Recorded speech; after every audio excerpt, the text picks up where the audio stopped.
আসসালামু আলাইকুম ওরহমতুল্লাহি ওবরকাত। প্রিয় মুসলিম ভাই ও বোনেরা, প্রতিদিনের ন্যায় আজকেও আপনাদের সম্মুখে একটি গুরুত্বপূর্ণ দোয়া নিয়ে হাজির হয়েছি। আপনারা থাম্বনেল দেখে বুঝতে পেরেছেন। হ্যাঁ, রাত্রিবেলায় যখন কুকুর আপনাদের ডাক দেয়, কুকুর যখন আপনার হাঁক দেয়, তাহলে কি আমাদের কোনো দোয়া পড়তে হবে?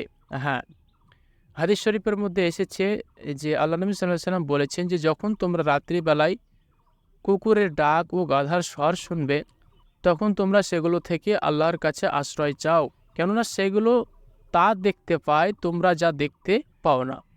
অর্থাৎ যে কুকুর আপনার ডাক দেয়, হাঁক দেয় এবং গাধা যে স্বর মানে চিৎকার করতে থাকে, এরা তখনই চিৎকার করতে থাকে যখন তারা শয়তানকে দেখতে পায়। তো এর জন্য আল্লাহ নবী সাল্লাল্লাহু আলাইহি সাল্লাম বলেছেন যে যখনই তোমরা কুকুরকে ডাক দিতে দেখবে, হাঁক দিতে দেখবে এবং গাধাকে চিৎকার করতে দেখবে, তখনই কিন্তু তোমরা আল্লাহর কাছে সাহায্য চাও শয়তানের কাছ থেকে বিরত থাকার জন্য। তো কিভাবে আপনি চাইবেন সেটি ছোট্ট একটি দোয়া আপনাদেরকে শেখাই।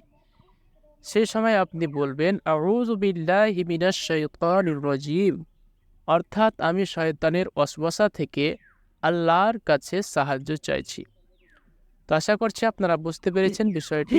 এরকম গুরুত্বপূর্ণ দোয়া পাওয়ার জন্য আমাদের চ্যানেলটি সাবস্ক্রাইব করবেন। আসসালামু আলাইকুম ওয়া রাহমাতুল্লাহি ওয়া বারাকাতুহু।